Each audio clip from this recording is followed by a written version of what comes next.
And yeah, so my name is Andrew. I started the Group Coaching Alliance over a year ago now, which is kind of crazy to think about.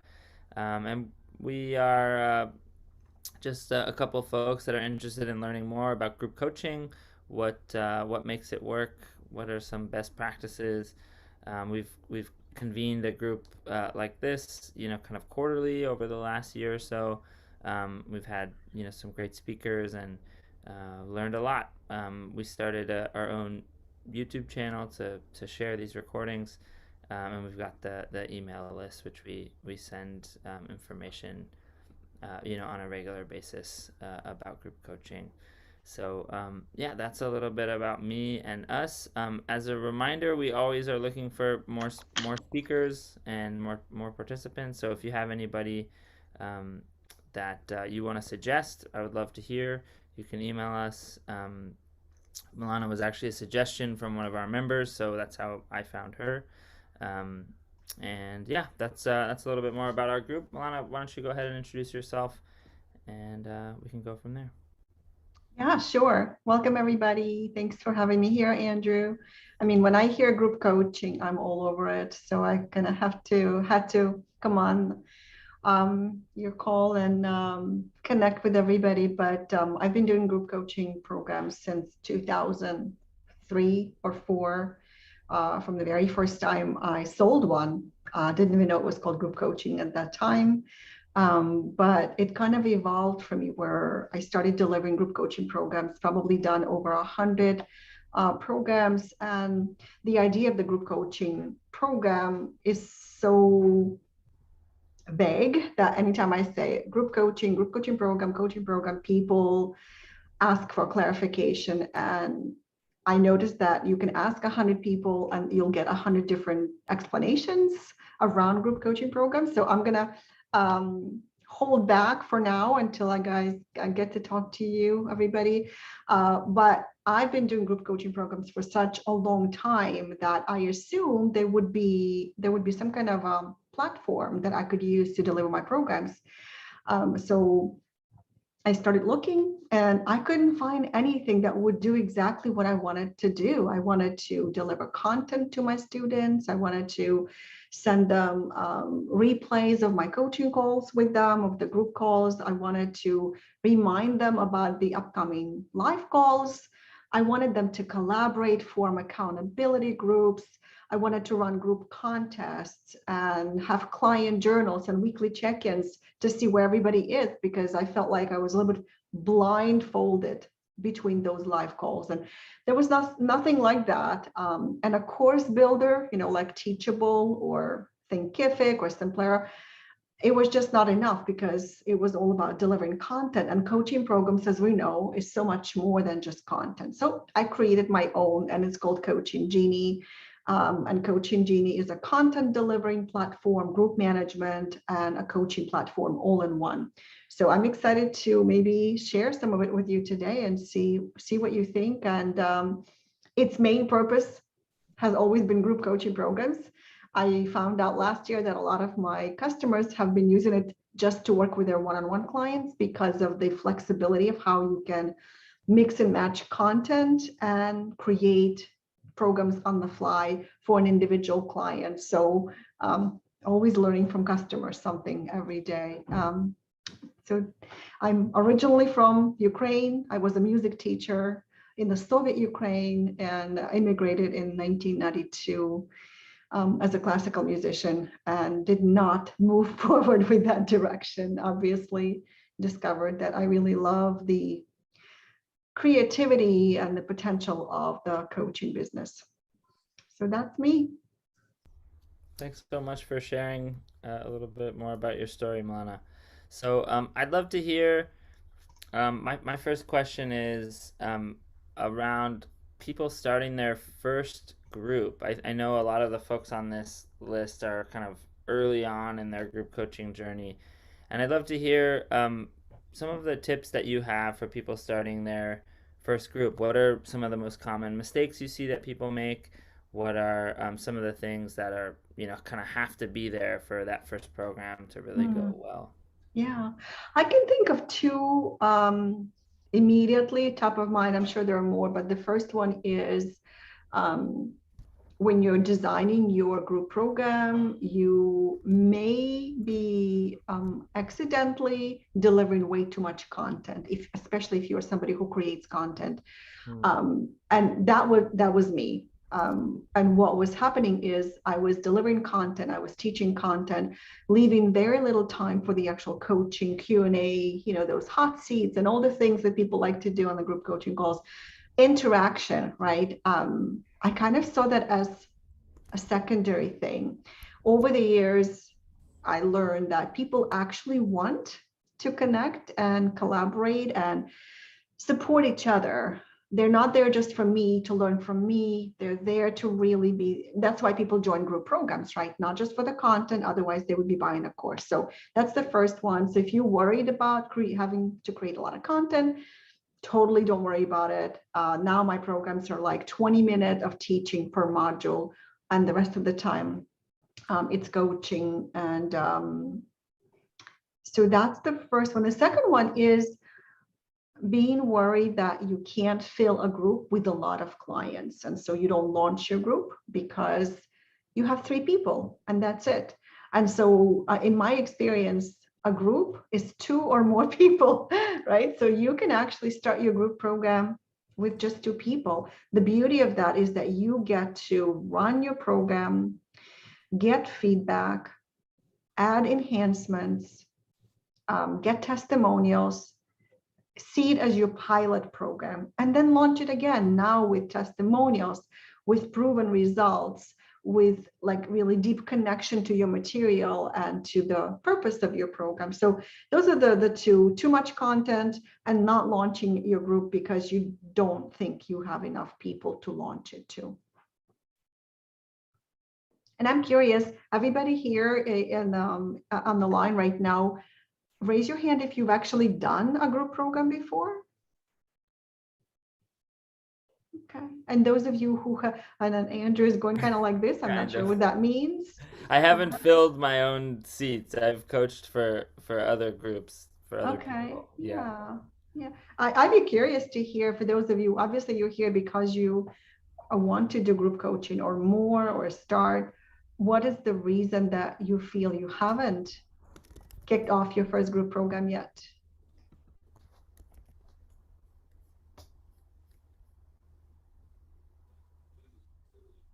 I suppose you can just unmute yourself and answer the question, or what's the rules? Yeah, For me, just go for it.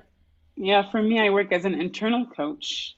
Okay. So the demand is for individual coaching because often I'm coaching leaders who are dealing with sensitive issues and it's just not good to do it. But I'm thinking about launching my own business, and I'm interested in developing cultural intelligence, and I want to do it in a cohort coaching model. So the same group going through. So I'm not sure how you compare cohort coaching and group coaching. So I'd really like to hear your thoughts about that. I guess it's all in your experience, in the context of your background. When I hear cohort coaching, to me it's the same as group coaching, but it may also be where you have a large group and you split people into small cohorts. You're still doing group coaching, but there's something you said, Leona, that reminded me. There's one other issue that stops a lot of people from actually doing group coaching, and that is those sensitive issues that we feel like, well, people don't want to be in a group environment talking about their divorce, their infertility, their relationships, their health. That's why they hire one-on-one coaches. But I'm actually noticing that it's all in our heads that people won't join a group. I mean, I have customers even using Coaching Genie to deliver her programs. She's a sex coach. That was exactly her concern at the beginning. And what she noticed is that, she delivers her materials and then she gets with people on a group call, and the camaraderie that people feel around common shared experiences and challenges and pain, grief, whatever it is that people are going through, they're feeling more supported, by being together in a group. It takes a little bit of facilitation experience. What I notice is that the the best way that I found to make people feel comfortable sharing in group programs is to share something of my own. I might start something like a vulnerable share, right? And it puts people at ease. It gives them permission to share their own crap that's going on in their lives. And I also invite people to support one another. I'll say, okay, well, Sophie, are you familiar with what Leona is going through? Is there something that you experience? So I bring people in, and there are people like wallflowers who won't talk no matter what, and then there are people who take over the group. So you have to watch for those. But I would say that is a non-issue. One of our Coaching Genie customers also indicated that she was always, and she works in a corporate environment. So she came from a corporate environment where the company would hire a coach for a specific executive. And so she couldn't understand, how does it work? Every client is unique. How do I put them in the group? How do you do that? But over time, as she questioned herself, she realized that she was actually saying the same things to different clients. Their challenges were different. Their personalities were different. They were unique. But her method was still the same for everybody. She still talked about confidence. She still talked about self-care. She still talked about conflict management, like all of those. And so she started developing little mini trainings and all of these topics, and ultimately ended up with a program. So you may have unique clients with unique challenges, but you have your, certain methods that you use to coach your clients. Like in my business, all roads lead to niche. Like no matter who I coach, what their problem is, how much money they're making, we always end up like, oh, well, you don't have a niche. That's why you don't have a list. That's why you can't have a program. That's why you're not growing your business. That's why you can't partner and get referrals for your programs. So there you go. Now I have all these different clients with different challenges who all need my niche training. So I create a niche program. It's just an example. Anybody else wanted to chime in? Sorry, I'm taking over your call, Andrew. No, that's why we brought you, because you have so much wisdom. Thank you so much for sharing. Yeah, who else has a question or even just a response to what Milana just shared? I'm kind of feeling activated by that all roads lead to your niche comment. Yeah. I'm like that's turning the wheels for me. But yeah, I'd love to hear from other folks.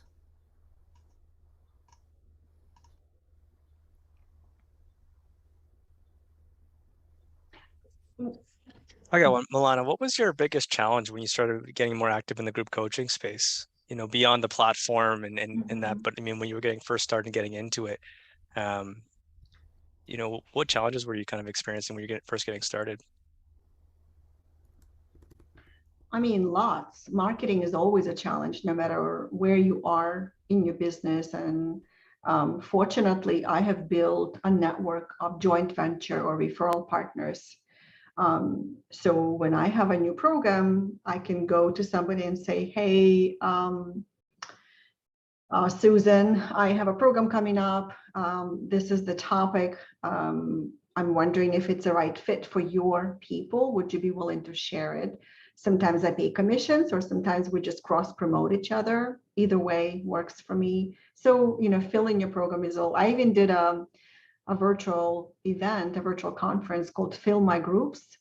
I invited like 30 something experts to share, how do you fill your programs? How do you fill your groups? Everybody has their own method. So filling is always an interesting challenge. I like it because I enjoy marketing. I see marketing more as me sharing my expertise and making people see new insights around the topic. For me personally, it was managing people who are extroverted in the group and who would and will take over if you don't know how to facilitate. I had to learn all of that through experience. I had to shut down one group because I did not know how to get rid of one of the group members in any other way, and I ended up shutting it down. But that's all solvable, especially if you have, if you have people experience and you enjoy, most importantly, that you enjoy working with a group. Some people who are trying to do group coaching, they don't even like speaking to people. They're okay one-on-one, but speaking to a group, it's a little different, right? It's a different dynamic. You have to, like, I'm watching all the faces right now. Now, if there's 100 people on the call, that's a little more challenging. So I have my assistant on the call, and she watches the chat and the chatter and the questions. And I'll, when she is reading a question, I quickly scan through all the screens of 100 people to see what's happening. So it's a little bit of a different dynamic. You have to feel the group, and it just happens. It comes with experience. Yeah. I think that would be the biggest one for me. I mean, for me, the technology piece was the final challenge, like the final straw, because I had just delivered a program, a group coaching program, and 6 months later, I had to deliver it again. And I remember having this feeling of panicking inside, because there was only a few weeks left before the program would start. I already filled it. I had clients starting to come in. And I realized that, like, oh my God, I don't know where my materials are, and how am I going to share it? I felt like I was starting from scratch in a little bit of a panic mode.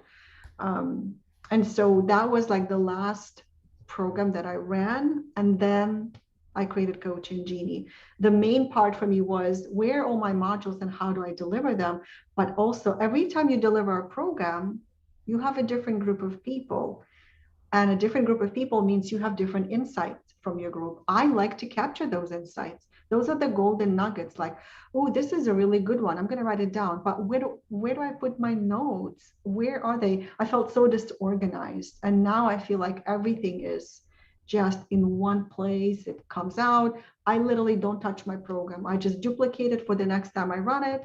Everything gets delivered. I just change the start date, and I just show up and coach. So the technology piece was definitely something that gave me, took away my peace of mind, which I always like to experience in my business.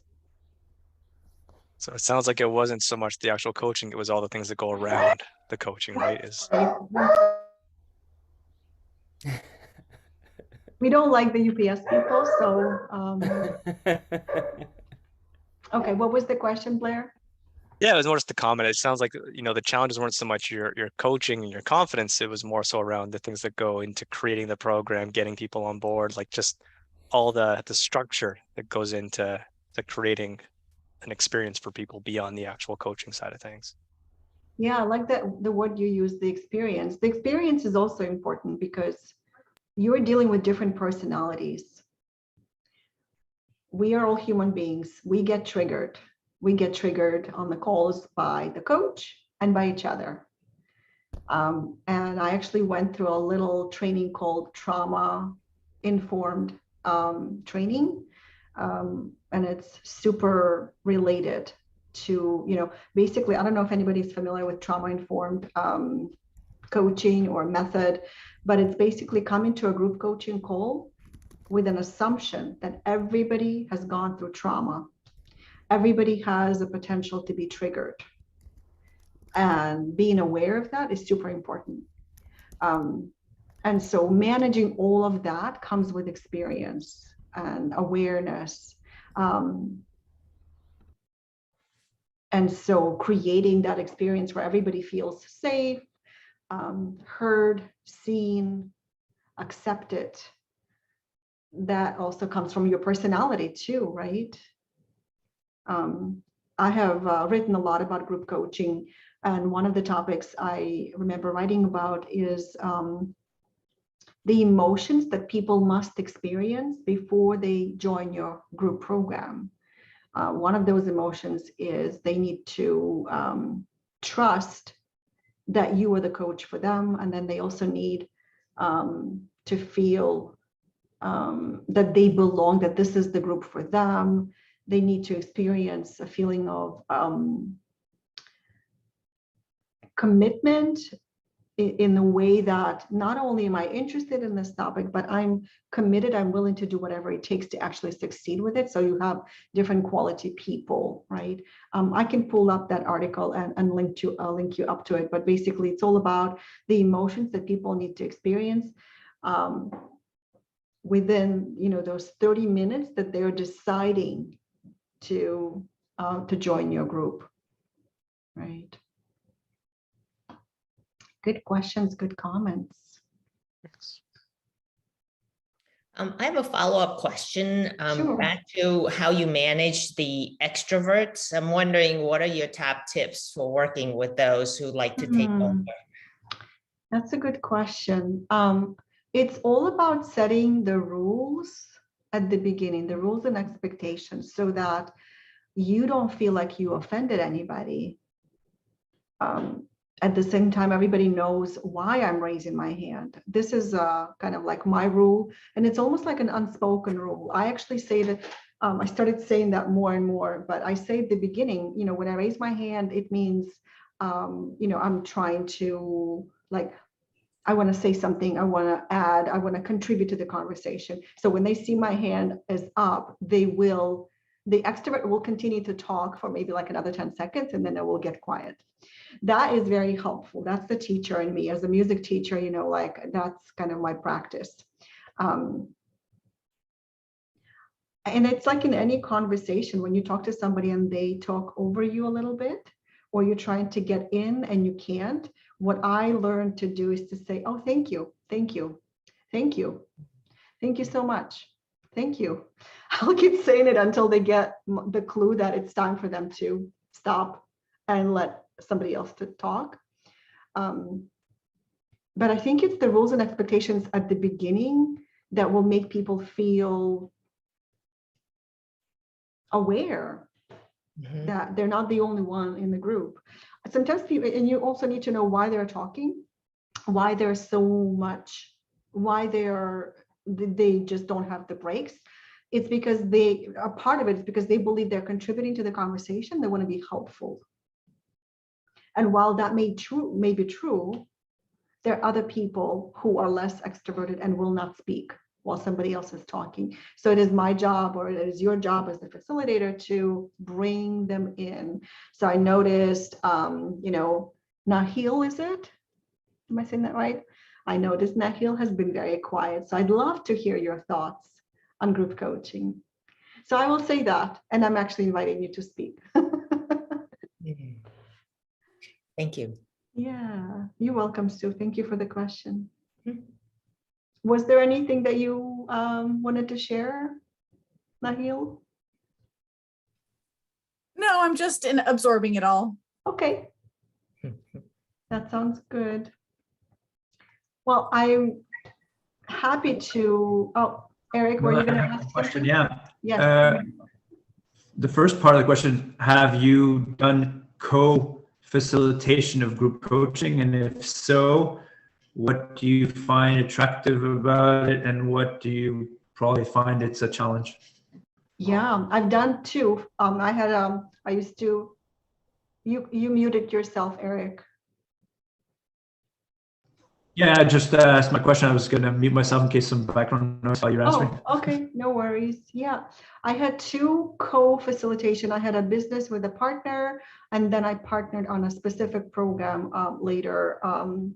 Once the pandemic started and everybody realized they needed to do webinars because they can't do anything else, I partnered with somebody and we co-delivered a program. So I think your relationship with the partner is the most important thing that's going to guide the facilitation style. Mutual respect for each other's expertise. Like, it was an unspoken fact that if there were questions about technology, I would be the one answering them. If there were questions about sales, she would be answering them because she's a sales expert. If there are questions that referenced both of our experience delivering webinars, then we would both chime in. One thing I will say is that when you co-facilitate, the calls are always longer than when it's just you leading the calls. So if your goal is to wrap up things in 60 minutes or 90 minutes. Just be aware of that. It's just how it happens when there are two people. They will you will spend more time.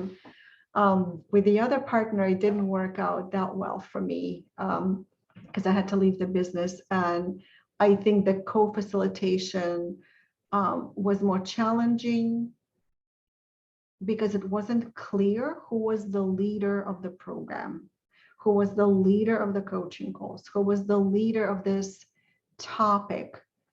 And we clashed almost invisibly, but I felt it for sure. And so it might just be a lack of good rapport, good chemistry with your partner. So if you feel comfortable with somebody, it's okay to say, hold on, Eric, let me just finish my thought. And Eric will not be upset if I say that. But if you don't have a good relationship, that can create problems, right? It's all in the background. So hopefully that answered the question. And I see, Blair, your hand is up. Yeah, it was more so around, or my question actually is around kind of where you see group coaching going kind of in the future.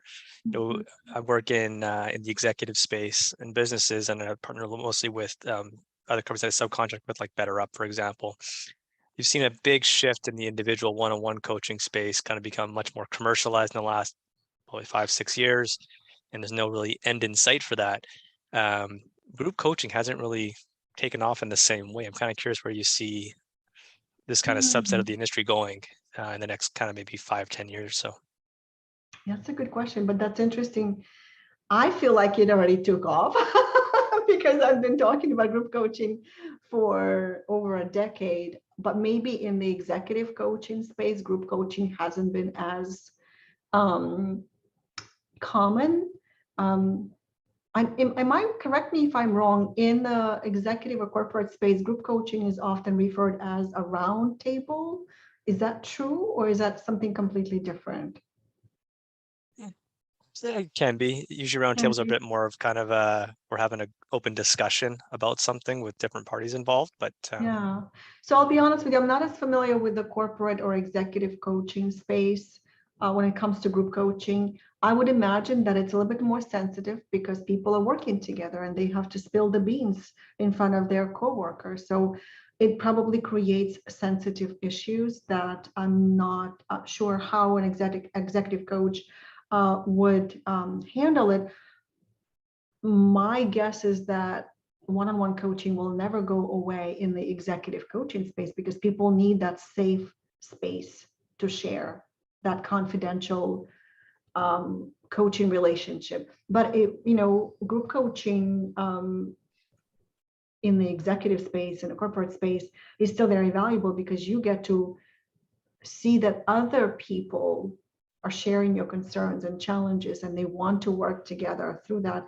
So it's almost like a group coaching would be done sort of to moderate whatever challenges are happening at work. So I'm going to stop talking about the executive and the corporate space because I'm not an expert on that. I will say that one of the trends that I've seen for many years actually is that sometimes you'll hear that one-on-one coaching is more expensive than group coaching. And I've actually seen the reverse of that, because when you join a group coaching program, you are not just getting access to one expert and one coach. You're getting access to the coach and the wisdom of the entire group.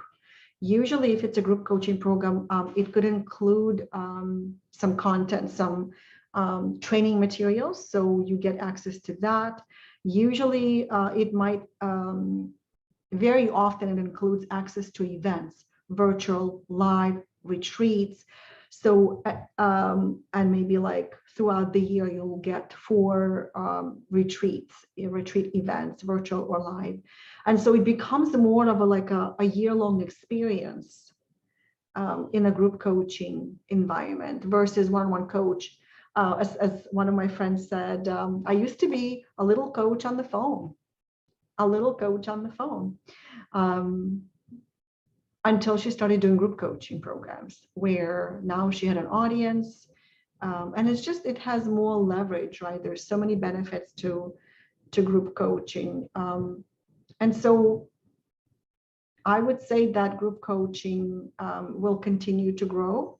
I think online coaching will continue to grow, specifically when it comes to groups, because as coaches become more savvy, we also want leverage. We don't want to be little coaches on the phone. We want to grow our business, and we want to maximize our time, right? They say that in order to grow a coaching business or any business, you need to disrupt the connection between time and money. That's what group coaching does for you, right? So I will spend probably the same amount of money coaching a group of 6 people as I will a group of 100 people. It might sound a little unexpected, but you will just use different coaching methods. For example, in a group of 100 people, I'm more likely to use breakout rooms. Like Andrew could put us in small groups using the Zoom line, right? We could have little breakout sessions and support each other. I would probably, if I had a group of 100 people, I would probably hire another coach to help me. In coaching, Jeannie, there are 2 things that I have my associate coach do for me in between the calls. She checks client journals, because that's where people submit their homework assignments. And then she also reads weekly check-ins to see what people are struggling with, any insights, any wins, any celebrations. And then she reports back to me before my call that I lead live. And she'll say, 3 people ask this question. Or actually, the group overall seems to be saying that they're moving too slow. They'd like to see the release of the next module faster, sooner, right? So the bigger the group, the more different strategies you'll use. But overall, we're all looking for leverage. So I see that more people will want to get into group coaching than ever before. Good question. Thanks so much for sharing that, Milana. I as an MBA, like I totally agree with that idea of, and I've never heard it put that way. Like, to run a successful business, you need to disrupt the connection between time and money.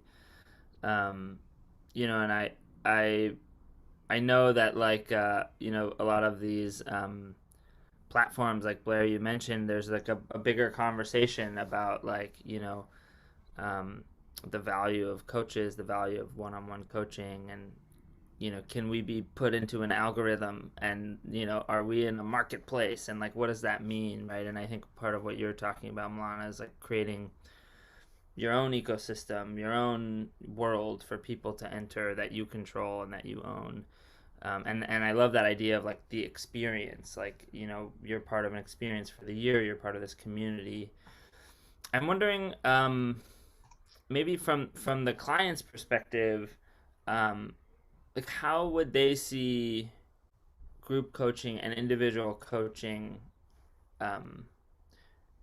like interacting for them? Would they see them as 2 different types of things? Would they see like, oh, I'm doing one so I don't need to do the other, or oh, I'm definitely doing the other one because I'm seeing how valuable coaching, like how would you think about it in terms of from the client perspective? They value both.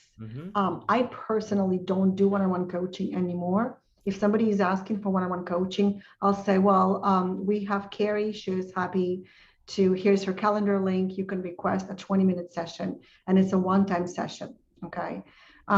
If they actually want to work with her, here's a link for you to go to, and you can purchase coaching time with her.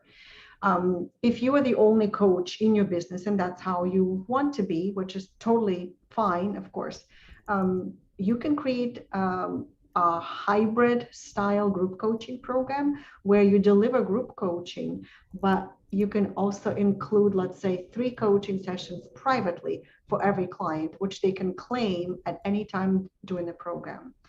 So that's one way where you include some coaching sessions one-on-one. You could also have office hours. So like on Monday from 1 to 3, you can book a 15-minute laser coaching session with me. We can discuss whatever is a challenge for you of the week. And finally, you can upsell, right? This is one of the benefits of group coaching, is that your clients trust you, like you, love you, they become fans, they want more of you, and now they really want that one-on-one experience with you. I wonder what Milana thinks about my webinar or my program. And so what you want to do is you want to make an offer for them to work with you. Somewhere maybe, let's see, like 75, well, no, maybe even sooner. I would say like somewhere halfway through the program, you could make an offer, if you are interested in working with me personally. I would love to connect with you.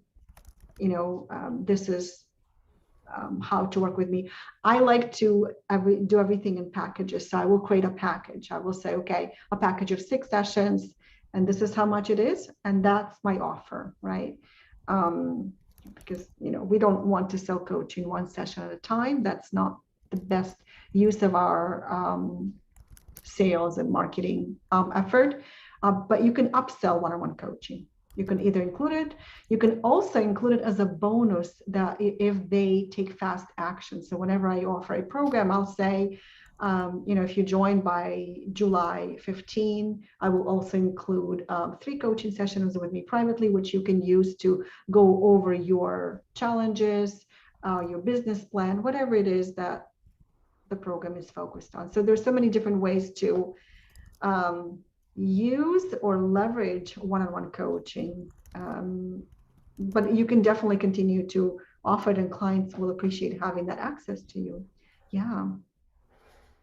Thank you. I feel like you just offered so many savvy marketing tactics. So I really absolutely. Yeah. If you go to coachinggenie.com/blog, you will actually find some of the things that I'm talking about. I'm just trying to, I really would love that article that I wrote on 3 emotions. I'm just going to do a quick search and send you the link because I thought that was something. Okay, 3 emotions people must feel before they join your coaching program. This is a quick link, and you can find, if you click on blog, you'll find many more there specific to group coaching and coaching programs. Yeah.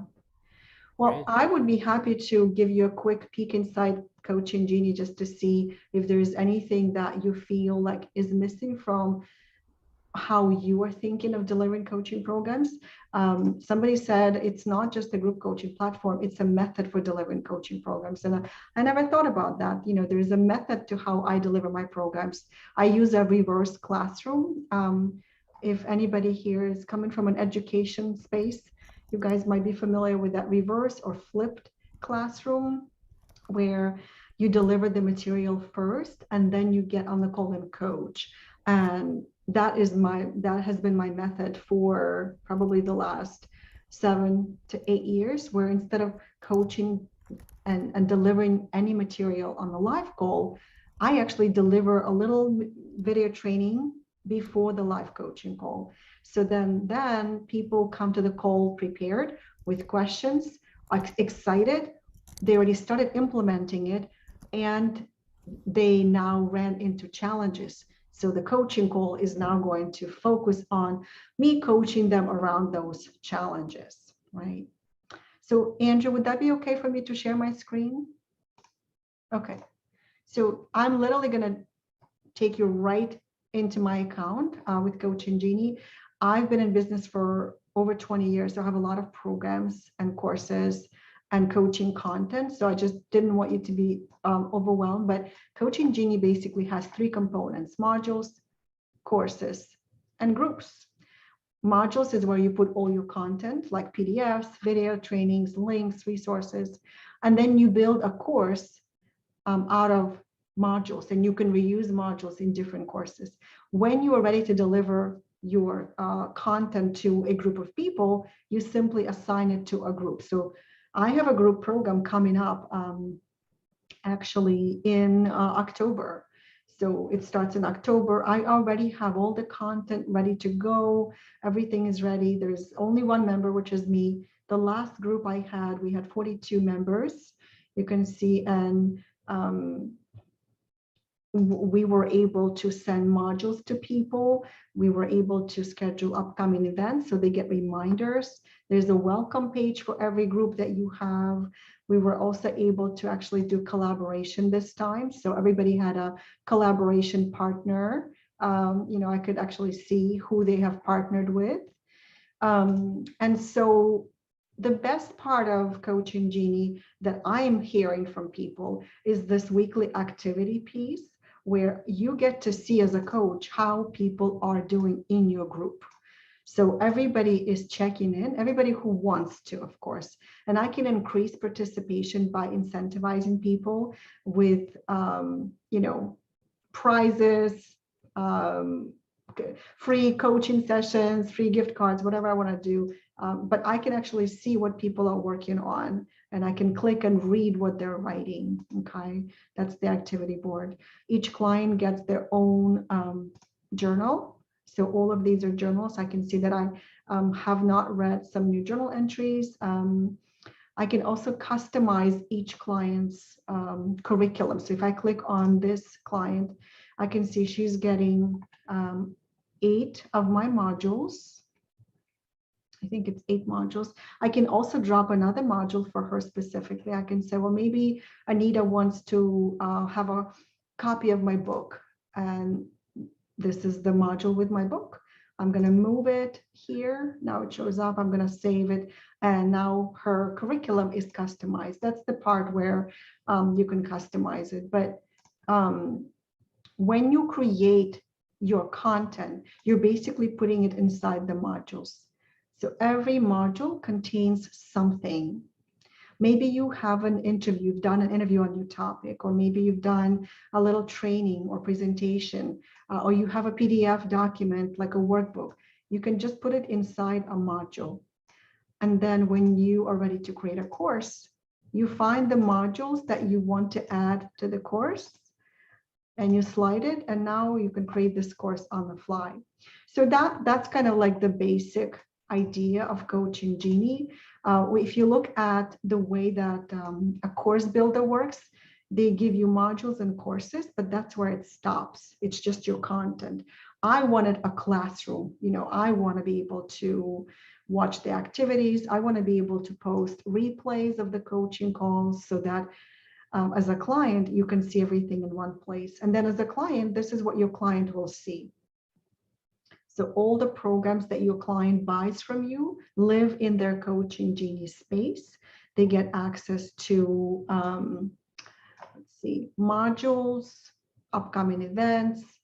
This is where they can check in. This is where they can journal, replays, collaboration. So this is like the little dashboard that clients get. And if you have any questions, I'm happy to answer them for you. But if you go to coachinggenie.com, there's a little demo that you can watch, and you can see what that looks like. But ultimately, my entire coaching content, my knowledge base, my brain, it lives inside Coaching Genie, and I can share anything I want with a client with a click of a button. So if I wanted to share this program, I click on copy link and I send that link to them, and they have access. So it's super simple. You can also share individual modules. So I have a module on niching, and I'm going to click on this module, and I've got a little video that is a training video, how to find your own niche. All I need to do is click on copy the share link and send it to a client or a potential client, right? So that's a little bit of that. I'm happy to answer any questions, but I'm going to go ahead and stop sharing so you can ask questions. Thanks for sharing that with us. I had a question that occurred to me. Like, how do you think about the balance between offering content and offering coaching? Like, yeah, it seemed like I just saw there was like an hour-long video on finding your niche. Yeah. How do you think about the balance between, So that particular video was created in something like 2011, way before Coaching Genie, and way before I learned to balance the content piece. Now my coaching, my content is like 10 minutes, 11 minutes, 9 minutes, like little nuggets of content. But to answer your question more directly, Andrew, any group coaching program, any coaching program consists of 3 to 4 elements depending on how your coaching style works. So you have teaching, where you teach material. You have coaching, where you actually directly address challenges and you help your clients. So you have teaching, coaching. There's also facilitation, where you facilitate a conversation and you bring people in to coach each other. There's also masterminding. That's part of a group coaching program, where people simply exchange ideas, share their resources and things like that. So it's always a combination. The ratio between those, teaching, coaching, facilitation, will depend entirely on your personality and your unique coaching style. As a former teacher, to me, content is usually something that I emphasize more in my programs. But with the flipped classroom, where Coaching Genie sends the module prior to the meeting, prior to the call, I don't have to worry about teaching on the call. I literally come on the call and I say, so how was the last module? What questions did you have? What was the most challenging aspect of designing your webinar, whatever we're talking about? And then I'll coach people around it. I'll come in with a question about the content. And some people will say, well, I haven't had a chance to watch it. So what I'll do is I'll probably spend 5 to 7 minutes summarizing the content and giving them like the pointers. Like, if you didn't watch this video, make sure at least watch minutes 7 through 9, because that's the key point that is going to help you overcome this challenge. But yeah, there is pure coaching where you have no content, and that's fine too. That's just your coaching style. The problem with that kind of coaching style is that it's very difficult to grow and leverage your business if you don't have something captured, because then you have to teach something constantly. You have to coach on something constantly over and over and over again until you might experience burnout. This is where coaching burnout happens, is where you have said the same thing way too many times and you are no longer excited about the topic. And so you just want to capture it once, send it to people as a piece of content, and then focus on coaching, which is what those coaching calls are supposed to be for anyway, right? Yeah, thanks for sharing, and I'm just appreciating the business sense that you're bringing to this. I mean, I think my initial reaction is like, I think many of us were trained with the Coactive Training Institute, and just like they come with this perspective of like the coach is not the expert, like the client is the expert, and so especially in one-on-one coaching, like I'm constantly resisting sharing content, and so like this is definitely a mindset shift for me, and it's not bad or good, it's just something I'm wrestling with. Yeah, I mean, this concept, coaching is not the expert, the client is the expert. It will take you in your coaching business only so far, because ultimately, wouldn't you rather hire a coach who is a great coach but has unique expertise that you need to tap into, versus a coach who is just really good at asking great questions? I'd like both. As a client, I want both. I want you to be a coach and listen to me, probe, share your insights with me as I'm talking, but I also want you to be familiar with my industry, with my specific unique challenge. Otherwise, I don't know that I will get the most out of my time with that coach, right? So I think the goal is to be both. And the only way you can be both is if you make a decision. This is what I want to be an expert on. This is what I want people to refer business to me for. Like, what are you a go-to expert on? If people wanted to send you clients right now, what would they need to say? Whenever somebody is looking to do a virtual summit, for example, like a virtual conference, I'm the go-to expert on virtual summits because I hosted the very first one in the world back in 2005, and I'm still teaching it how to do that. I like being a go-to expert because it makes it very easy for people to refer clients to me, right? So yeah, pure coaching is not leverageable. And if your goal is to grow your business, you need something that you can leverage, repeatable, documentable, shareable. My coach years ago told me, Milana, when you have a way to transfer your knowledge without your presence, that's how you know you're ready to grow your business.